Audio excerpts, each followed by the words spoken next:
اللهم صل على سيدنا محمد وأشغل الظالمين بالظالمين وأخرجنا من بينهم سالمين وعلى آله وصحبه أجمعين. صلى الله ربنا على نور المبين أحمد المصطفى سيد المرسلين وعلى آله وصحبه أجمعين وعلى آله وصحبه أجمعين.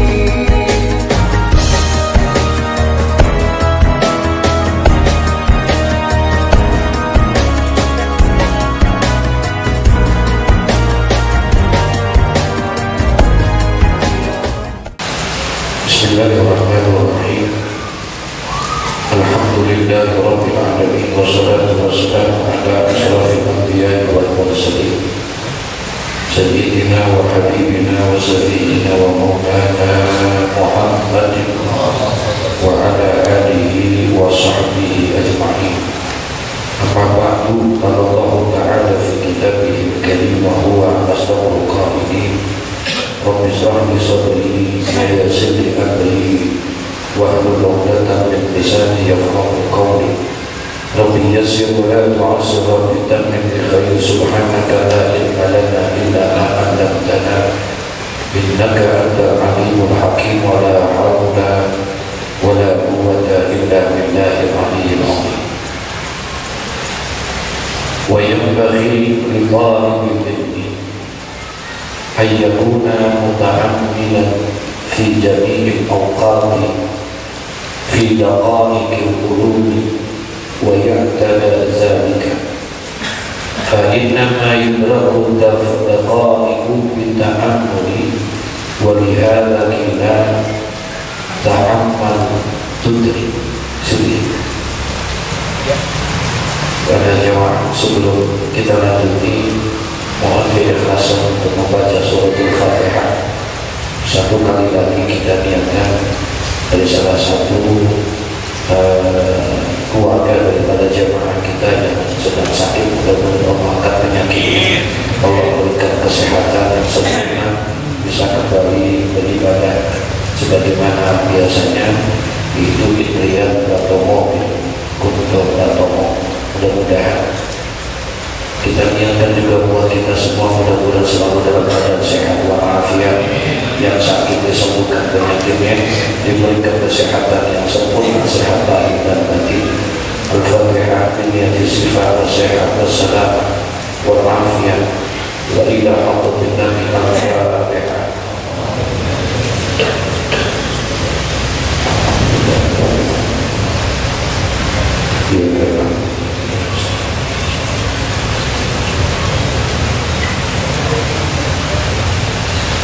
Bismillahirrahmanirrahim. Wa yanbaghi li talibil ilmi, dan seyogyanya, yakni sepantasnya, li talibil ilmi, bagi orang yang menuntut ilmu itu, ayyakuna muta'ammilan fi jami'il awqati, bahwa hendaklah dia, orang yang menuntut ilmu itu, muta'ammilan, berusaha untuk merenungkan fi jami'il awqati, dan juga di dalam semua waktu-waktunya itu, fi daqaiqil qulubi, ya, di dalam memikirkan tentang apa, daqaiqil qulub, tentang kemurnian ilmu, kehalusan ilmu, ya.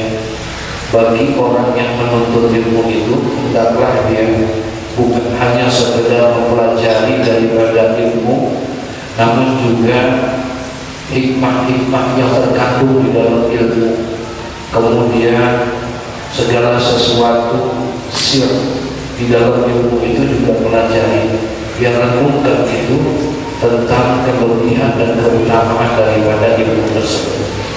Makanya oleh karena itu kemarin sudah kita bahas bahwa di dalam menuntut ilmu itu, bagi orang-orang yang menuntut ilmu ini, di dalam menuntut ilmu itu harus ada sakinah, harus ada ketenangan di dalam menuntut ilmu itu, harus ada nggak tenang. Jadi sakinah itu bukan hanya dalam rumah tangga saja. Kita pengen rumah tangga yang apa? Sakinah, ya. Tapi di dalam menuntut ilmu pun juga harus ada sakinah. Sebab Nabi pernah berpesan dalam hadisnya, apa kata Nabi? Ta'allamu ilma wa ta'allamu lil ilmi sakinatan wal waqar. Masyaallah. Kata Nabi, ta'allamu ilma, pelajarilah oleh kamu akan ilmu, wa ta'allamu lil as-sakinata wal waqar, dan tuntutlah oleh kamu akan ilmu itu as-sakinata wal waqar, dalam keadaan sakinah, dalam keadaan tenang, wal waqar, dan juga dalam keadaan penuh kelembutan. Jadi disuruh kita ditakjubkan dalam menuntut ilmu itu.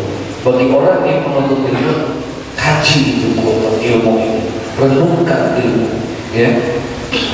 Bukan hanya secara zahirnya saja, tapi kalau perlu pelajari tentang hikmah-hikmah yang terkandung dalam ilmu tersebut, sehingga akhirnya kita bisa memanfaatkan. Contoh misalnya belajar tentang sholat. Jadi jangan hanya kita belajar tentang ilmu fikih tentang sholat, tapi kita juga harus mempelajari tentang nilai-nilai filosofi yang terkandung di dalam ibadah sholat itu. Kenapa kita diawalinya harus takbiratul ihram? Kok yang lain-lain kita dianjurkan untuk baca bismillah terlebih dahulu? Mau makan baca bismillah, mau minum baca bismillah, mau apa saja awali dengan apa? Bismillahirrahmanirrahim. Tapi kenapa dalam ibadah sholat kita tidak diwajibkan untuk baca bismillah, tapi yang diwajibkan dalam sholat yang pertama itu apa? Apa? Takbiratul ihram, bukan bismillah, tapi takbiratul ihram yang diwajibkan dalam sembahyang. Bahkan ada yang mengatakan satu paham baca bismillah sebelum takbiratul ihram bid'ah namanya. Baca usholi bid'ah namanya. Baca qul a'udzu birabbin nas bid'ah namanya. Karena tidak ada ajaran Nabi disuruh baca itu. Tadi saya ngajar musik di ini Menara Jam Sostek dan Kapolda tersebut. Nah, salah satu di antaranya itu mempertanyakan itu, ya, mempertanyakan tentang hukum membaca usholi di dalam sembahyang. Saya bilang di dalam sembahyang tidak ada usholi, ya, karena usholi itu adanya di dalam maupun di luar. Jadi dia nanyanya bagaimana hukumnya membaca usholi di dalam sembahyang. Saya bilang tidak diajarkan, tidak ada ajaran tentang membaca usholi di dalam sembahyang. Tapi kalau sebagian banyak, bukan di luar sembahyang. Baru paham, oh iya benar usholi. Sebab yang namanya sembahyang itu, sholat itu adalah definisinya amalan perbuatan yang diawali dengan takbiratul ihram, diakhiri dengan jadi awal sholat itu apa? Takbiratul ihram. Lalu usholi itu adanya di mana? Di luar sholat. Bukan niat, usholi itu bukan niat. Usholi itu lafaz niat, ya, lafaz niat, ucapan apa? Niat. Menurut Imam Syafi'i, memang empat mazhab ini berbeda pendapat tentang masalah usholi. Ada yang mengatakan itu bid'ah, ada yang mengatakan itu sunnah. Imam Syafi'i mengatakan itu sunnah. Imam Ahmad bin Hanbal sunnah membaca musolli bagi orang yang hatinya was-was, yang susah. Paham gak ya? Kalau hatinya susah untuk menenteramkan hati mau sembahyang itu, kalau nggak dibantu dengan lafaz ucapan untuk mendorong niatnya itu susah. Jadi mesti didorong. Nah, buat Imam Ahmad bin Hanbal itu sunnah kalau buat orang yang hatinya was-was, yang susah untuk menyatakan niat. Tapi buat Imam Malik itu mengatakan bid'ah yang namanya, karena tidak ada usolli, memang tidak ada di dalam sholat. Tapi kalau di luar sholat sunnah bagi Imam Syafi'i. Emang boleh mengungkapkan itu? Boleh. Nabi saja memang niat itu adanya di mana? Adanya di mana? Di hati. An-niyatu maha fi qalbi, ya. Niat itu adanya di hati. Karena dia adanya di hati, maka niat di dalam sembahyang itu adanya indah takbiratul ihram. Ketika pada saat lagi takbiratul ihram. Jadi waktu lagi takbiratul ihram, Allah, di situ hatinya dibarengi dengan apa? Dengan niat. Ya, di situ tuh niatnya itu adanya di dalam hati. Jadi usolli itu bukan niat. Usolli itu hanya apa? Lafaz niat saja untuk membantu supaya niatnya itu lebih masuk ke dalam. Sunnah Nabi mengungkapkan niat itu sunnah. Contoh misalnya haji. Waktu Nabi melaksanakan ibadah haji, itu baca niat hajinya itu dikecilkan oleh Nabi. Kata Nabi, labbaik Allahumma hajjatan. Ya, labbaik Allahumma hajjatan. Itu disuruh orang membaca itu supaya dikeraskan dia, labbaik Allahumma hajjatan. Nawaitul hajja wa ahramtu bihi lillahi ta'ala. Boleh orang yang nawaitul hajja wa ahramtu bihi lillahi ta'ala, atau dia cukup membaca labbaik Allahumma labbaik Allahumma hajjah. Jadi walaupun dia tidak baca nawaitul hajja wa ahramtu bihi lillahi ta'ala, dia tidak baca itu, tapi dia baca labbaik Allahumma hajjah, maka itu sudah termasuk apa? Niat. Itu sudah termasuk niat. Nah, Nabi mengeraskan suara itu. Padahal mah niat itu adanya di mana? Di hati. Tempatnya ada. Jadi ada orang yang berpendapat tentang baca bismillah itu katanya bid'ah. Terus saya pernah ikut Pak Ustaz, ada imamnya itu sebelum membaca, sebelum takbiratul ihram, dia baca dulu qul a'udzu birabbin nas, terus baca usolli, baru takbir. Saya mulai ragu tuh Pak Ustaz, saya nggak mau sembahyang bagaimana, mau sembahyang bagaimana. Saya bilang, ente ngajinya kurang sebentar lagi, ngajinya kurang lagi. Terus pas lagi mau sebentar lagi, ente nggak masuk. Ya. Jadi jangan terlalu sempit gitu loh mengartikan yang kayak begitu. Padahal ilmu itu begitu apa? Luasnya luar biasa. Nah, jadi diperlukan ketenangan kita di dalam menuntut ilmu. Renungin gitu ilmu. Kenapa sih harus diawali dengan takbiratul ihram? Padahal di semua amalan itu harus diawali dengan apa? Bismillahirrahmanirrahim. Kullu amrin zibali la yubda'u bi bismillahirrahmanirrahim fahuwa aqta. Setiap perbuatan-perbuatan yang baik, setiap perkara-perkara yang baik, la yubda'u bi bismillahirrahmanirrahim, yang tidak diawali perbuatan itu dengan membaca bismillahirrahmanirrahim, fahuwa aqta, maka putuslah itu yang namanya rahmat Allah di dalamnya, maka putuslah keberkahan Allah di dalamnya. Kalau enggak diawali dengan apa? Bismillah. Tapi ketika sholat, bismillah tidak diwajibkan di sini. Yang diwajibkan dalam ibadah sholat yang pertama apa? Takbiratul ihram. maka termasuklah takbiratul ihram itu rukun qauli. Ya, bacaannya apa? Yang wajib di dalam sembahyang. Kalau dalam sholat kan ada rukun qauli, ada rukun qalbi, ada rukun apa lagi? Fi'li. Ya, ada rukun qauli, ada rukun qalbi, ada rukun qauli. Dari 17 rukun sholat ada berapa? Halo? Rukun sholat ada berapa rukun sholat? Hah? Rukun sholat itu ada 17. Ada yang mengatakan 13. Bahkan ada yang mengatakan 18. Perasaan itu udah hatam kita berikan lagi ya? Udah ya? Kalau udah hatam jadi udah lupa ya? Ya, padahal di Riyadul Baniyah dijelasin kan? Hah? Jelasin itu di Riyadul Baniyah. Ya, Imam Nawawi itu di Riyadul Baniyah dijelasin, Masya Allah. Untung kata Imam Abu Lais, ada orang ngaji, paham? Terus pulang, kagak nyangkut satu pun ngaji nih, tapi pas pulang kagak nggak ada yang nyangkut, itu masih dapat 7 kemuliaan dari Allah. Ada orang pulang ngaji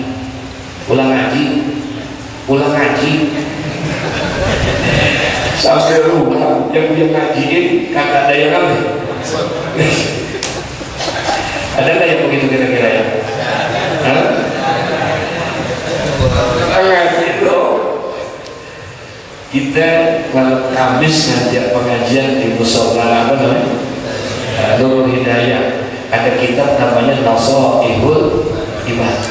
Tuh Syekh Al-Imam Al-Hafiz Ya'qub Ibnu Hajar Al-Asqalani menukil satu perkataan Imam Abu Lais. Ya. Imam Abu Lais ini orang yang ahli ilmu faqih. Ya, orang yang seorang Imam Abu Lais. Beliau mengatakan itu bahwa orang yang menuntut ilmu kemudian keluar dari menuntut ilmu tidak ada satu pun yang dia hafal, tidak ada satu pun yang nyangkut gitu. Alhamdulillah ngaji sih ngaji, cuman pas pulang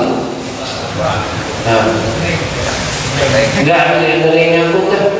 Kata beliau dapat 7 kemuliaan dari Allah subhanallah ya. Itu buat orang yang tidur ngajinya. Jadi pas pulang dia dapat 7 kemuliaan dari Allah. Kemuliaan orang yang mengaji dapat, kemuliaan daripada guru yang mengajar dapat. Padahal pulang blank. Jangan lagi sampai rumah, ntar juga keluar dari situ lupa. Astagfirullahaladzim, Masya Allah, mahalnya ilmu ya. Jadi artinya di dalam kita menuntut ilmu di sini disuruh nih, di dalam kitab ta'lim wa ta'lim, kalau ngaji itu yang tertib, direnungi dulu, diikhtiarkan dulu, dipersiapkan segala-galanya, hati penuh ketenangan, hati penuh keikhlasan. Itu maknanya wa yang bagi thalibil ilmi ayakuta muta'ammilan fi jami'il awqat. Harus tuh buat orang yang menuntut ilmu itu renungkan dan pahamkan itu tentang bagaimana cara menuntut ilmu fi jami'il awqat, dalam setiap waktu itu. Nungguin kita ya, siapin segala sesuatunya menuntut ilmu ini. Dari sisi zahiriannya, bagaimana cara pakaiannya, bagaimana cara semuanya, niat kita, ikhlasin kita memang menuntut ilmu, harus ada ketenangan, harus ada kesabaran dalam menuntut ilmu. Jangan dikit-dikit ngaji, lihat jam mulu, gitu, dikit-dikit melihat jam, dikit-dikit melihat jam, lewat aja dikit, udah, dia Ustaz lupa ya, Jadi enggak, ini saya bukan di sini kan, bukan yang di sini nih, bukan, ya. Tapi yang begitu itu, ya akhirnya nggak ada ketenangan, nggak ada keikhlasan. Andai kata maaf, andai kata ada orang ikhlas, maaf, yang ngajar ikhlas, yang belajar ikhlas, itu ilmu langsung nyangkut. Bahkan sebelum belajar pun kalau memang dia sudah ikhlas, apa yang mau disampaikan sudah masuk ke dia, padahal belum belajar. Itu kalau udah bisa masuk kelas kayak begitu, udah bisa makan kayak begitu, itu luar biasa. Saya dengar langsung nih, mohon maaf. Mungkin saya pernah cerita, ada Kiai Bunyamin, Graf Kiai Bunyamin, ya. Beliau mengajar ketika Mu'alim Syariah. Nah, satu masa waktu saya ingin menulis, bukan saya, Habib Ali bin Yahya ingin menulis biografi tentang Mu'alim Syafi'i Hazami, bukunya yang berjudul apa? Sumur yang tak pernah kering. Ada buku namanya Sumur yang tak pernah kering. Nah, selesai daripada buku itu, isinya adalah pandangan-pandangan ulama-ulama tentang bagaimana sosok daripada Mu'alim Syafi'i Hazami. Nah, salah satu yang saya tanya itu adalah Kiai Bunyamin. Saya tanya bagaimana pandangan Tuan Guru tentang Mu'alim Syafi'i Hazami. Jujurnya apa semua? Beliau ini ahli istiqomah, ikhlas dalam mengajar. Ya, saya belum pernah nemuin ada guru seikhlas beliau, keistiqomahannya luar biasa dan lain sebagainya. Bahkan mohon maaf nih Ustaz Lutfi, kata beliau, saya tahadusan dinikmat kalau ngaji sama beliau itu. Baru mau ngaji, beliau sudah duduk, sudah mulai baca dustur, sudah dimulai. Ketika lagi baca dustur itu apa yang mau disampaikan oleh Tuan Guru, oleh Mu'alim, udah sampai ke saya. Paham kan? Itu udah ngaji belum? Hah? Itu udah belum ngaji tuh, baru dibaca dustur. Itu apa yang mau disampaikan tuh, ilmu-ilmu yang mau disampaikan. Itu udah masuk ke beliau. Kalau kita begitu kan? Masya Allah. Belum ngaji, belum disampaikan, udah sampai. Kenapa? Karena ada keikhlasan. Nyambungnya cepat, setrumnya cepat. Untuk bisa seperti itu. Belum dinyalain tuh apa namanya? Kontaknya. Tapi karena alirannya udah ada, kan tinggal dibukain dua. Tapi di situ udah ada belum? Udah masuk tuh. Saya bilang, Masya Allah. Nah, ini baru dibacain dustur, udah masuk ilmu. Kita udah Sallallahu alaihi Muhammad, belum masuk kita. Kita udah Sallallahu alaihi Muhammad, Sallallahu alaihi Muhammad, berarti udah apa? Udah mau pulang, masih belum juga. Tahu kenapa ini kita lagi diajarin sama Syekh Az-Zarnusi. Salah satu untuk bisa meraih ilmu yang manfaat, salah satu untuk bisa meraih ilmu yang berkah, bukan yang pintar.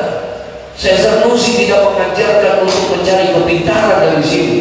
Beliau mencetak kitab ini, beliau menulis dan menyusun kitab ini. Tujuan yang paling utama adalah bagaimana bisa meraih ilmu yang apa? Manfaat, ilmu yang penuh keberkahan. Itu yang mau diingin sama beliau. Kalau untuk pinter sih nggak perlu pakai pesantren, nggak perlu. Ente ngapalin di rumah juga bisa, insya Allah. Hafal tuh jurumnya, hafal tuh semua. Kalau mau diapalin bisa nggak? Bisa. Tapi permasalahannya keberkahannya yang berbeda.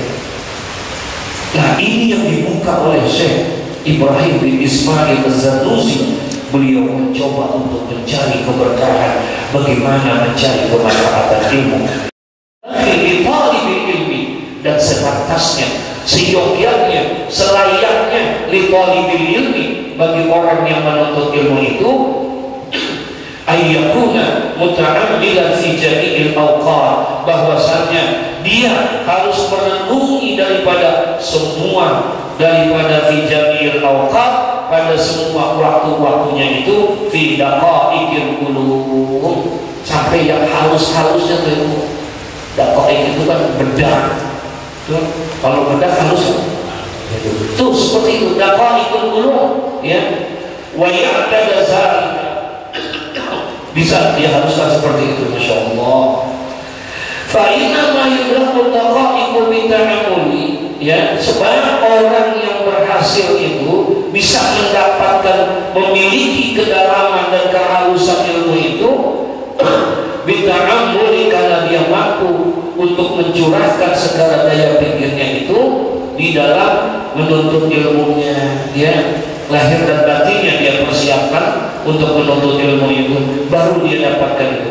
Walihada, maka dikatakanlah di sana kila oleh para ulama itu ta'ammal tudrik, ta'ammal tudrik, ya, berfikirlah oleh kamu, renungkanlah oleh kamu, ya, telitilah oleh kamu, tudrik, niscaya engkau akan dapat mendapatkannya.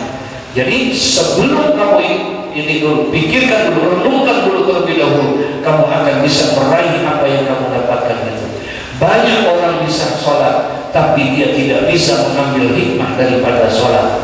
Padahal dalam sholat itu dijanjikan sama Allah, inna sholata tanha anil fahsya wal munkar. Dia sudah sholat, bahkan mengerti tentang ahkam sholat, tentang hukum-hukum sholat dia paham, tapi ternyata pelajaran tentang sholat di luar sholat dia tidak pakai pelajaran sholat itu. Padahal sholat ngajarin bagaimana caranya supaya dia menjadi orang yang sempurna. Orang yang mampu mendirikan sholat, maka dia tidak akan mungkin melakukan perbuatan fahsya wal munkar, yaitu perbuatan keji dan perbuatan apa? Munkar. Nggak mungkin. Kenapa? Karena sholatnya benar. Kok apa pengaruhnya sholat dengan perbuatan keji dan perbuatan munkar?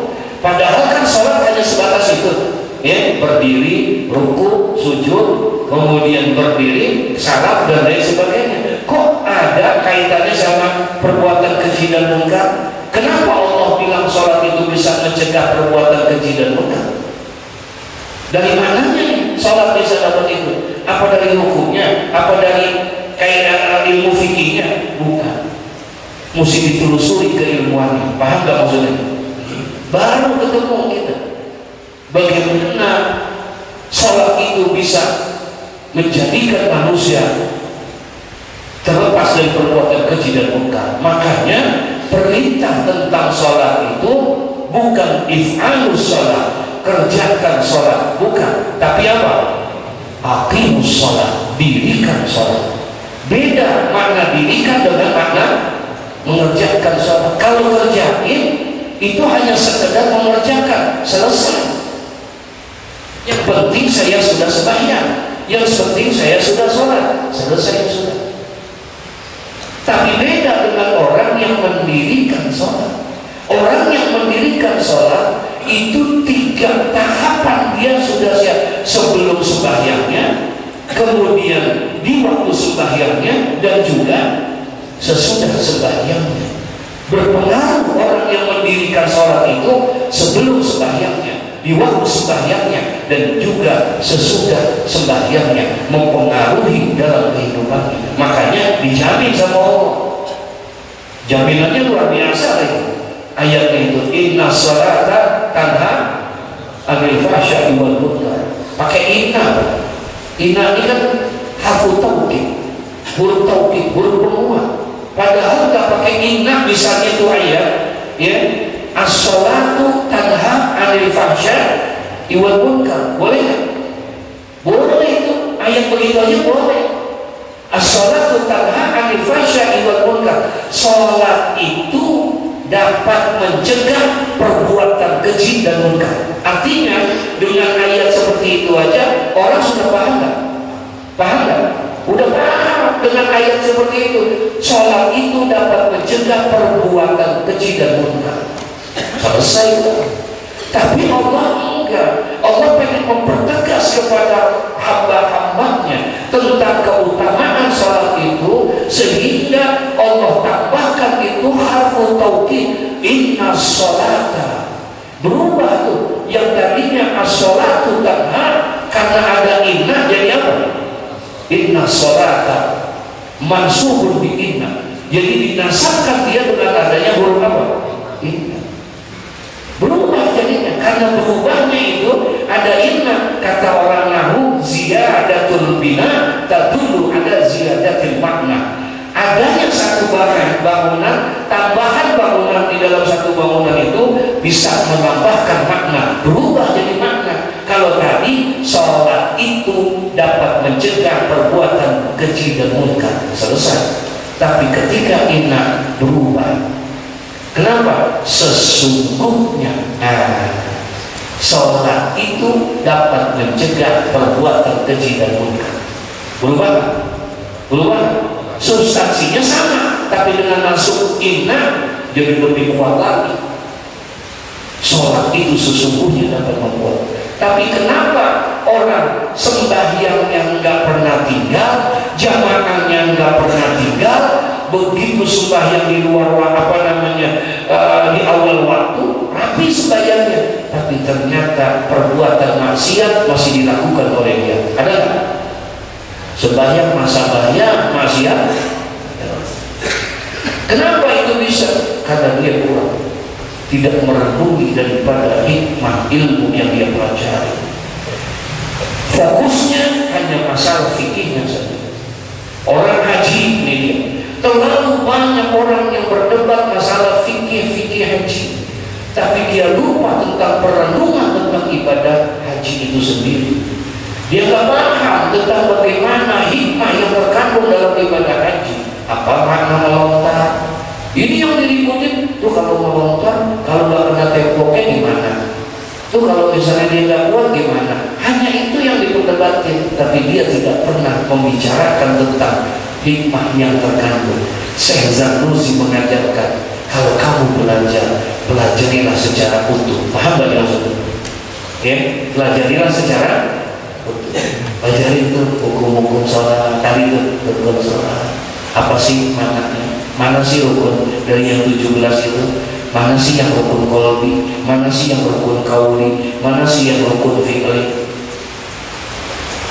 Kenapa kok dibacanya rukun qauli? Pertama takbiratul ihram.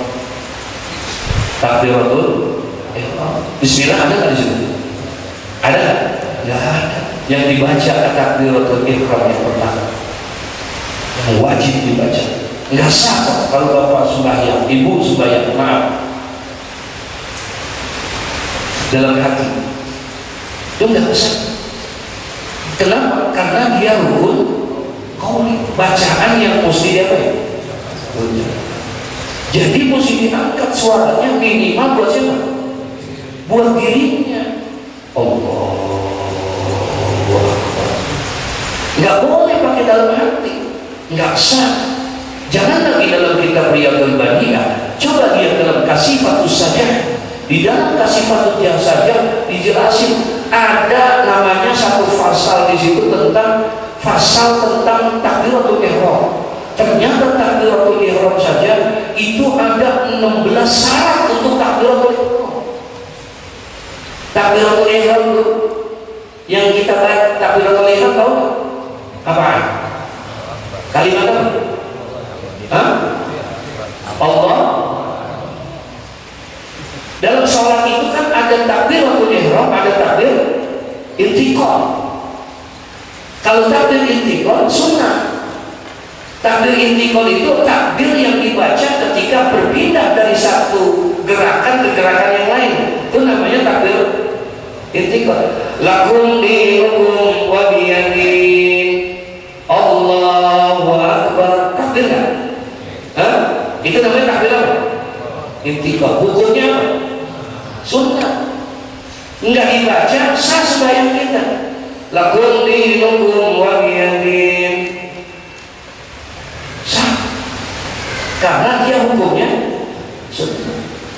Tapi buat takbiratul ihram enggak boleh. Karena takbiratul ihram ini masuk rukun dalam sembahyang. Wajib di dalam sembahyang. Yang masuk rukunnya rukun apa? Rukun qauli, bacaan yang wajib di dalam takbir, di dalam sembahyang, yaitu takbiratul ihram. Allahu Akbar. Nggak boleh kata Imam Nawawi kalau dia bacaannya dalam hati. Ada nggak?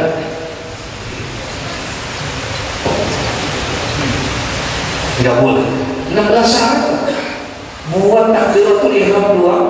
Ada berapa syarat? Itu baru bahas tentang apa? Takbiratul ihramnya. Ada yang nggak salah, nggak boleh disambung. Allahu Akbar. Ada nggak? Orang baca begitu ada nggak? Itu nggak salah. Allahu Akbar. Azan sering banget azan. Allahu Akbar, Allahu Akbar. Jadi ada tambah ziyadatul waw, ditambahin ziyadatul waw bainal lafzul jalalah wal akbar. Ditambahkan itu huruf wawu antara lafzul jalalah Allah dengan akbar. Allah ditambahin wawu, Allahu Akbar. Nggak boleh.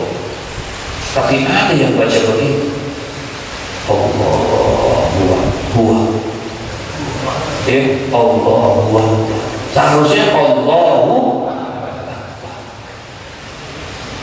Jadi aturan keilmuannya itu harus jelas. Nah, orang lebih banyak kecenderungannya membahas tentang kesempurnaan fikihnya saja, tapi dia nggak mempelajari tentang at-ta'ammul, bagaimana fi daqaiqil qulub, tentang hikmah-hikmah yang terkandung dalam ilmu itu. Oh, kenapa kita harus takbiratul ihram? Iya, karena kita pengen menghadap kepada Allah, Zat yang Maha Besar, Zat yang Maha Kuasa.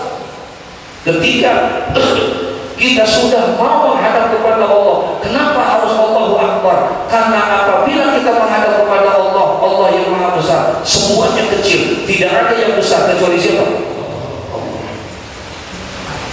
Mau proyek apapun itu, mau pekerjaan apapun itu, mau dagangan apapun itu, mau urusan apapun itu, semuanya kecil ketika kita ingin menghadap kepada Allah. Makanya semua diawali dengan apa? Allahu Akbar, sebagai tanda kebesaran Allah Subhanahu wa Ta'ala. Begitu masuk ke dalam diri kita. Karena di dalam diri kita hal yang seperti itu. Itu namanya mempelajari dalam fi daqaiqil qulub. Harus tuh semua orang yang menuntut ilmu itu dia harus merenungi muta'ammilan fi jami'il awqat. Dia harus merenungi semua daripada waktu belajarnya dia tentang daqaiqil qulub, yaitu kehalusan ilmu, ya, daripada ilmu. Kalau itu kamu pelajari gila, maka niscaya ta'ammal tudri. Dikatakan oleh ulama, renungkanlah oleh kamu, pelajarilah oleh kamu terlebih dahulu sampai sedalam-dalamnya, tudri, niscaya engkau akan mendapatkan apa yang kamu pelajari itu. Wala budda min at-ta'ammuli qabla al-kalam. Ya, wala budda min at-ta'ammuli qabla al-kalam hatta yakunu sawaban. Fa innal kalama kasahmi fala budda min taqwimihi bi ta'ammuli qabla al-kalam. Wala budda, maka tidak boleh tidak min at-ta'ammuli, daripada perenungan itu qabla al-kalam, sebelum dia berbicara. Jadi sebelum dia bicara, renungi terlebih dahulu, pikirkan itu terlebih dahulu sebelum apa? Sebelum bicara, ya. Penuntut ilmu itu harus begitu. Wala budda li thalibil ilmi, maka tidak boleh tidak bagi orang yang menuntut ilmu itu minat ta'amuli, dia harus memikirkan, dia harus merenungi qabla al-kalam, sebelum dia berbicara. Sebelum dia berbicara, pikirin dulu. Kalau orang orang yang menuntut ilmu, hatta yakunu sawaban, sehingga apa yang dia ucapkan itu adalah benar. Ya, sebelum dia ucapin, dia pikirin dulu. Kalau kata Nabi begini, kalau kamu sebelum berbicara, bicarakan dulu kepada dirimu. Segala sesuatu yang ingin kamu sampaikan kepada orang lain itu, bicarakan dulu kepada dirimu. Kira-kira tuh omongan enak apa kagak? Ya, kalau memang itu enak buat dirimu, pantas buat dirimu, maka ucapkanlah itu kepada orang lain.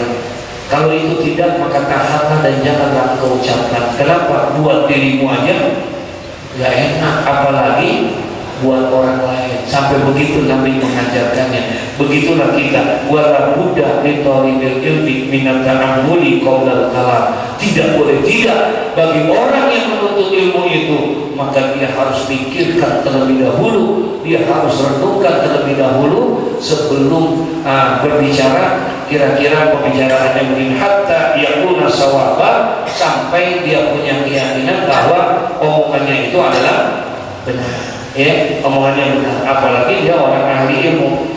Fa innal kalama kasahmi, karena yang namanya ucapan itu seperti anak panah, ya, seperti anak panah, sehingga mesti dipikirin hatta yakuna musibah, sampai anak panah itu harus dipikirkan lebih dahulu agar tepat pada sasarannya. Dikatakan oleh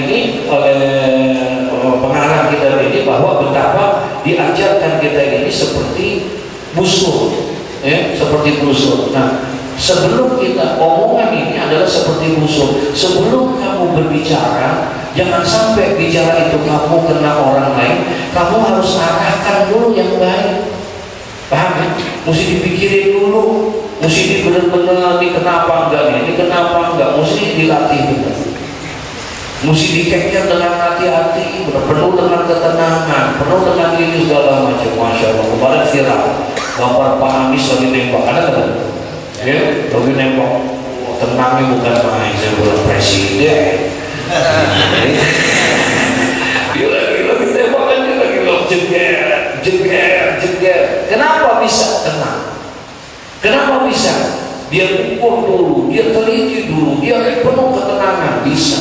Begitulah katanya, kata Syekh Zanursi, wala budda li thalibil ilmi, tidak boleh tidak bagi orang yang menuntut ilmu itu minat ta'ammuli qabla kalam, sebelum kamu berbicara. Buat ahli ilmu, jangan kamu berbicara sebelum kamu renungkan terlebih dahulu apa yang ingin kamu sebelum membicarakan itu, hatta yakuna shawaba, sampai ada di dalam omongan itu kebenaran. Fa innal kalama kasahbi, karena sesungguhnya perkataan itu seperti anak busur. Fala budda min taqwimihi bi ta'ammuli qabla kalam, maka tidak boleh tidak, harus dipikirkan terlebih dahulu agar tepat pada sasarannya, supaya tidak melukai orang dan lain sebagainya, karena itu adalah merupakan modal. Wa qala fi usulil fiqhi hadza aslun kabirun, dan dikatakan di sana sebagai tanda sumber dari usul fikih itu disebutkan bahwa ta'ammul itu aslun kabirun, adalah merupakan suatu modal yang besar bagi orang yang menuntut ilmu. Masya Allah. Wa huwa ayyakuna kalamul faqih, ya, al-munaziri bi ta'ammuli, artinya ucapan seorang ahli fikih yang handal tentu sudah dipikirkan dan direnungkan terlebih dahulu. Dua ahli ilmu yang keluar dari mulutnya itu penuh dengan hikmah, penuh dengan keluar dengan kata-kata yang bijak, apalagi ahlinya ahli fikih. Kan beda, ya, ahli hikmah, ahli fikih, ahli Quran, beda kan? Beda. Makanya ada faqih. Siapa faqihun ini? Faqihun itu adalah alimun bil ilmi syariah. Dia itu orang yang alim dalam ilmu-ilmu apa? Syariat, dalam ilmu-ilmu tentang peribadatan, tentang hukum-hukum ibadah, untuk ilmu fikih. Nah, itu namanya faqih. Tapi ada yang disebut orang yang alim bil ilmi hadis, yaitu faqih dalam ilmu apa? Hadis. Namanya siapa? Muhaddis. Ada orang yang faqih di dalam ilmu alim dalam ilmu Quran, tafsir, namanya mufassir, dan lain sebagainya. Ada, dia tidak akan keluar dari mulutnya itu kecuali dia sudah dirunungin dulu, pasti dirunungin dulu, dipikirin dulu, nggak mungkin dia keluar. Apalagi masalah hukum, pasti akan direnungkan terlebih dahulu, dipikirkan terlebih dahulu. Nah, buat ahli ilmu tidak boleh tidak, katanya harus itu dipikirkan. Kenapa? Karena dikatakan di sana bahwa yang namanya ra'sul aqli ayyakuna kalam bitasabbuti wa ta'ammuli, bahwa sesungguhnya modal utama ada akal itu adalah ucapan yang tepat dan telah direnungkan terlebih dahulu, ya.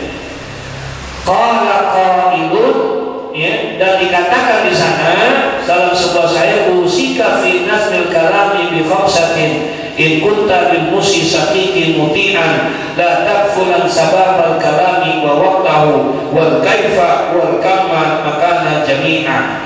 Katanya seorang penyair mengatakan, usika, aku berwasiat kepadamu fi nazmil kalam, ya tentang 5 aturan bi khamsatin, tentang aturan berbicara dengan 5 perkara.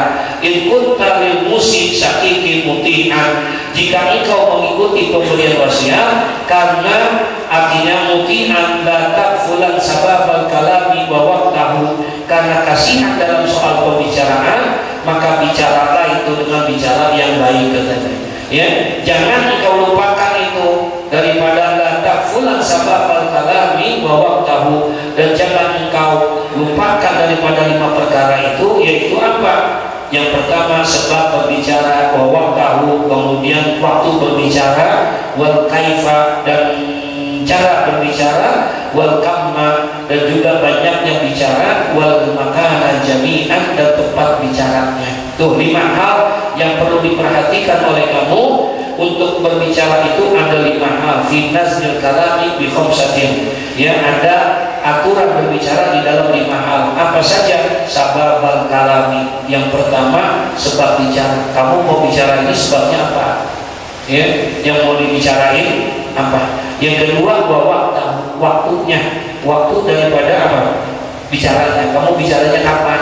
Ya. Kemudian wal kaifa, dan bagaimana cara bicaranya, wal kamma, dan juga banyaknya bicaraan, al makana jami'an, dan juga apa tempatnya berbicara. Ya. Nah, jadi ada 5 hal yang perlu juga diperhatikan kalau kita mau bicara. Itulah orang ahli ilmu. Jadi harus direnungkan terlebih dahulu. Bagi orang yang menuntut ilmu, tidak boleh tidak, sebelum dia mengkaji segala sesuatunya, harus terlebih dahulu direnungkan dan dipikirkan terlebih dahulu. Insya Allah wa yakun mustafidan ila akhiri, wallahu a'lam bishawab. Ya, mudah-mudahan ada manfaatnya. Al-Fatihah. Allahumma salli ala sayyidina